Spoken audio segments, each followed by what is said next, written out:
Welcome. You are in the lab room. I'm your host, Lou. Thank you for joining me. 2014 NFL Combine, day number one, tight ends, offensive linemen. Let me put it to you this way. I watched 7 hours of combine action a day, combine coverage, so you didn't have to.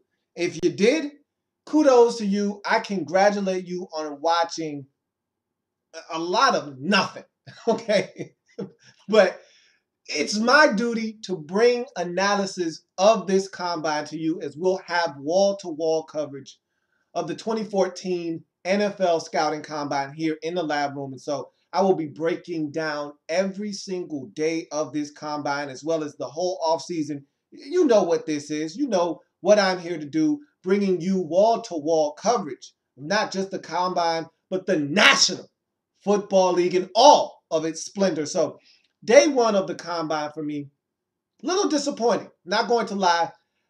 There were some things that I was really looking forward to and feel a little cheated and feel a little robbed. I'll get to that a little bit later on. Let's start with the offensive linemen. They were first up. Group number one, they seem to be the appetizer. If you followed this coverage closely today, a lot of the guys that you were really looking forward to, if your team needs offensive line help or if you're just a purist and you like to see the offensive linemen get credit, the second group was the group you were waiting on. This first group really didn't have a lot of big names. They had a couple of sleepers in there, however, guys that maybe you weren't very familiar with. Or I listened to Mike Mayock on his conference call that he does every year leading up to the draft. This year was a lot earlier than it was last year, but it was on Wednesday prior to the combine. And the name he threw out a name that we needed to look for at the combine, and his name was Joel Beno. Uh, what is his name? Joel Batonio. And he said, look, this guy was at Nevada. He started all 4 years. He was there when Kaepernick was there. This is a guy that you put on the tape. He had a great game against UCLA. And you know they got a big guy in the draft.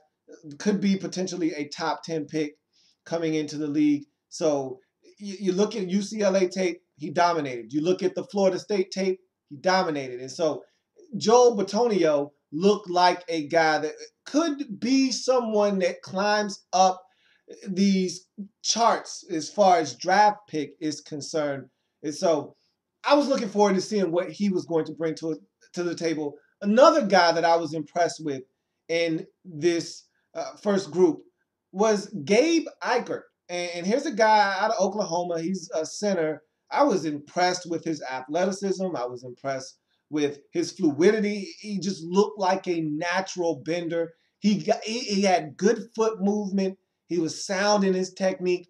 Really like what I saw out of Gabe Ikert out of Oklahoma. To me, Joel Batonio stole the show in group number one. And I was thoroughly impressed. I mean, Mike Mayock gave me the heads up on this guy, but I didn't know what I was walking into. He definitely improved his draft stock with his performance in day one. He runs a sub-5 40-yard dash, does Batonio. He also performed well in all of the drills. He looked good. He looked fluid as an athlete, moved his feet well. And for a big guy, I thought he handled himself well. And Mike Mayock says, look, I feel like this guy is a left tackle. He played left tackle at Nevada. And he said, until someone proves to me that he's not a left tackle, I say you plug the guy in at left tackle, let him play, and let him prove to you that he's not a left tackle. I'd have to agree with him after what I saw with his athleticism and his movement. Thought he moved very well. I thought he was very quick off the ball. Thought he had great lateral movement. I thought he was able to move his hips, sink them very well. Thought he got in and out of his different movements very well. And I thought that he showed the ability to kick step and get out of his stance. And I really liked Joel Batonio. I thought he did some good in this first day of the combine. I thought he was the standout, without question, of group number one. But then you get to group number two, and that was the main course. You had all the big names in group number two. You got Greg Robinson. You've got Matthews. You've got Taylor Lewan. You've got all the names that are supposed to jump off at you. David Yankee, all the names that are supposed to really ring a bell and resonate with a lot of the people following the draft very closely. And so this was the group that everyone was waiting on, and they did not disappoint. These guys, I've never seen a crop of offensive linemen, and you hear everybody, including Mike Mayock and all of the big pundits, say, hey, this is the deepest draft that we've seen in a long time in the offensive line, and one of the deepest drafts, period, in the last decade or so. And after watching Group 2, I'd have to agree with these guys. I've never seen a crop of offensive linemen this athletically gifted. Now, in terms of technique and some of these guys being raw, yeah, there's a little bit of work to be done. Some of these guys are a little rough around the edges, including Greg Robinson, probably the guy with the most upside in terms of offensive linemen in this draft. But to watch him run at the size that he is, we're talking about a guy that's 6'5", pushing 6'6", well over 300 pounds. To see him run the way that he did, my goodness. I mean, these guys were flying down on that 40-yard dash. These guys have great lateral movement. The guy, let me tell you what, okay? We heard about Matthews, and he's a blue chipper, and to me, he proved that he is as advertised. I think he's going to be a guy that's going to come off the board very quickly in the 2014 draft. I think he solidified his spot in the top 3 in terms of those tackles coming out in this year's draft. I think he did everything that he was supposed to do. But I was expecting him to do that. He didn't wow me with anything that he did. He just went and checked all the boxes off. That's a term you'll hear a lot. He checked all the boxes up. When you cross-reference the tape and the expectations, he came in and did what he was supposed to do. Ran a solid 40, tested well, he looked fluid. He did everything I was expecting out of him. The guy that jumped off the page for me in this group was Taylor Lewan. I looked at Taylor Lewan. You know what he reminds me of? He reminds me of John Jansen, ex-Redskin right tackle for many years in the league. John Jansen, there's a lot of similarities there for me. John Jansen came from Michigan. Very tall. Jansen stood at 6'6". Lewan is right in that same neighborhood. Very lean body type. Not a lot of fat. You look at the guy and you're like, man, this guy is cut. He's lean. And he can move. Now, that's where he has John Jansen beat hands down. John Jansen was not a supreme athlete. Taylor Lewan is. And he moved on that 40-yard dash. Had one of the better times in the 40-yard dash of any of the offensive linemen. He had the best vertical of the offensive linemen at the combine.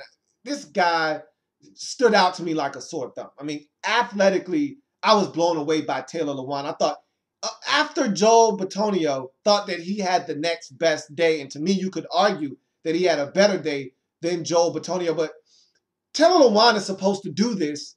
Joel Bitonio, I think, really climbed into some people's radar after what he was able to accomplish at the combine. But Taylor Lewan, for me, really went up some draft boards with what he was able to accomplish.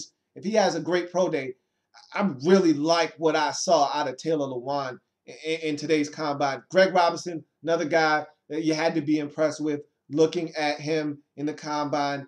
A little bit of stiffness, he's a big guy, but he's so athletic for his size that you forget that this guy's 6'5", 330 pounds. I mean, he's such an athlete that you can understand the stiffness at times, but the guy has raw ability that you can't coach at that size. Now it's all about him getting with the right organization, with the right coaching staff that can coach this guy up properly.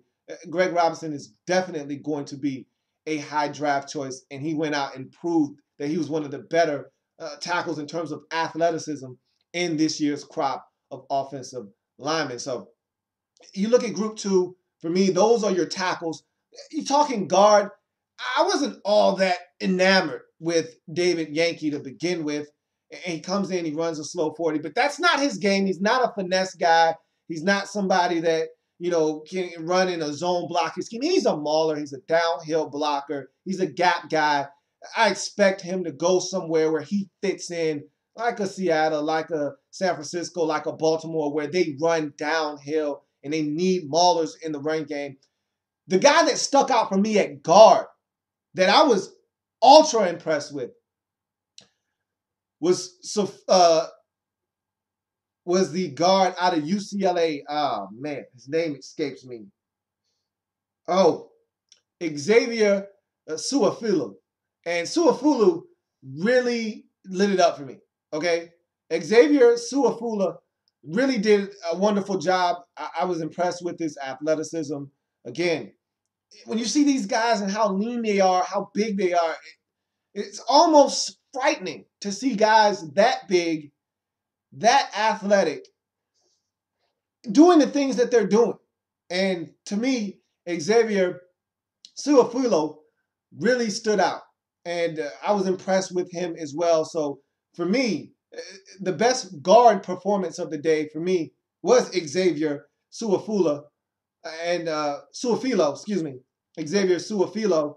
And Suafilo, to me, probably is going to be the guy that makes the most impact in this upcoming draft at the guard position. That's just what I feel if he's in the right system. For me, the tackle that stood out the most to me was Taylor Lewan. And for me, it's 1A, 1B, Taylor Lewan, Joel Benito, Bitonio, excuse me, Joe Bitonio, Taylor Lewan, flip a coin. Both of those guys to me had outstanding days.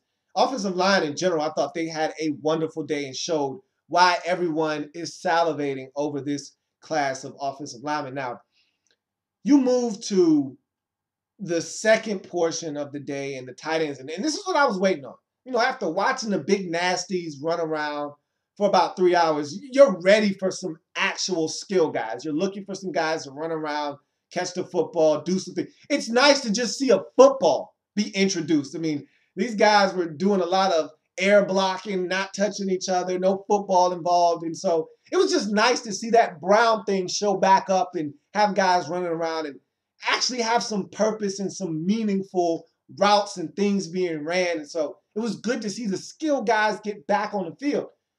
And then I was disappointed because a lot of the top tight ends, and again, to me, tight end isn't one of those really deep positions in this draft. There are about 5, maybe 6 tight ends that are really good. And if you're talking exceptional, if you're talking cream of the crop, you're probably talking about 3 guys really that stand out athletically in this tight end class. And then everybody else is more of your, inline tight ends, your typical 6'5", 260-pound, blocking tight end that'll catch an occasional pass, that can, do the dirty work, catch a pass 10 yards and in to the line of scrimmage, but not really going to do much damage down the field. If you're looking for explosion, guys that can stretch the field and be mismatch nightmares, there's about 3 of those guys in this draft, maybe 4 potentially. And so I was looking for those guys to show up and show out. And what I got was a lot of guys injured. Again, it's not their fault. If you're injured, you're injured. You don't want to put a half-assed product out there on the field. So if you can't go, you can't go. And I'm pretty sure they got advisors and agents and handlers telling them, hey, you're not 100%. No need to put some bad tape out there. No need to have a bad performance in front of all these GMs and scouts. Just wait till your pro day, which is probably some sound advice. But for me, the guy at home watching this combine, waiting on these guys to perform, I'm looking at a guy like Eric Ebron, and I'm like, okay, let's go. I'm ready to see this guy. And I watched plenty of Ebron at North Carolina, so I really didn't have to see him a lot, but you're always looking for confirmation. And so to see him run and his official time end up being a 4.640, I don't know really how I feel about that, because I thought he was going to be a 4.5. Mike Mayock thought he was going to be a sub 4.540 or 4.540 type guy. I thought he was going to be like a 4.55, 4.57 type of guy. So he wasn't that far off in terms of his speed. I know what he is, but I still wanted to see it on the field. He pulls up lame on the second 40, both of them being 4.640s. And so he doesn't perform in any of the on-field drills. So you're just like, that sucks. Okay, so you move on to the next guy.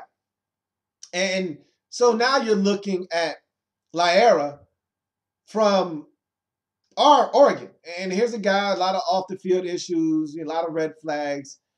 He really needs to perform well. And I was looking at Laierla, and he just wasn't as explosive as I thought he was going to be. And he dropped the ball. So that was a little off-putting. So that was disappointing. So then you look at a guy, high production, can be a guy that maybe catches a bunch of balls, comes in, can be extremely productive in the National Football League. And Jace Amaro out of Texas Tech got caught 113 balls at Texas Tech in 2013. So you're expecting a guy to be a machine, to have hands that are so soft. The Pillsbury Doughboy would be in love. You're thinking this guy's going to have hands that are just smooth and silky. And this guy had hands of stone. I mean, he was dropping the football left and right. Mike Mayock was disappointed in his 40 times. I really didn't have an expectation for his 40 times because he didn't look that explosive to me watching him at Texas Tech. But I knew he could catch the ball. That was the one thing I was banking on. And 113 catches tells you he can catch the football. Well, Jace Amaro didn't catch the football at the combine, and I was disappointed. I was disappointed in his performance. Then you get a couple of guys. Safari Jenkins out of Washington didn't perform. I guess he was banged up, so you didn't see him. Notre Dame tight end doesn't run the 40, performs in the drills, but you can tell he's hampered by something, whether it's a quad or a groin.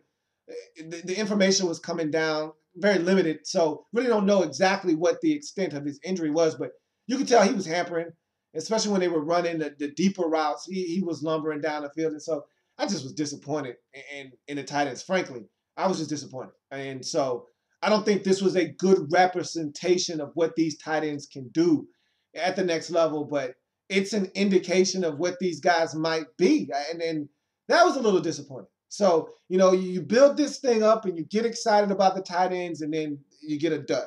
I thought the offensive linemen, they stole the show in day one of the combine. Let's hope that day two brings us a lot of guys who are ready to compete, that actually are able to go through with all the drills, and they show us why we feel like they are X said player at X said position at X said point in the draft. And so I'm looking for big things. Day two is quarterbacks, receivers, and running backs. Look, I don't like this crop of running backs in this year's draft. That's why a lot of people aren't talking about the running back position. When Carlos Hyde out of Ohio State is the best that many think has to offer in this draft, I can't get excited about Carlos Hyde. I don't know how you feel about him. I'm not a big Carlos Hyde guy. There are some guys that might fit what you're doing on your football team, but as an all-around back, can catch it, can run, can be a difference maker. I don't see a lot of those guys in this draft, but receiver is might be the deepest position in the draft. And so I can't wait to watch the receivers come out, run, perform, catch the football, do all of those things. Of course, quarterbacks are also going to be on display. Usually you don't get a lot of arms that you're interested in. The big names aren't going to be there, but Blake Bortles will. He will throw the combine, so there'll definitely be some emphasis on paying attention to him slinging around. But other than that, for the quarterbacks, nobody's there. Johnny's not throwing. Bridgewater's not throwing. McCarron is throwing, so that's also another guy to look out for. So there's a lot to look forward to at the day two of the combine. I'll definitely have all all eyeballs on deck. And again, I'm here doing the dirty work and watching the combine. So you don't have to. So I'll be here, same time, same place, same channel.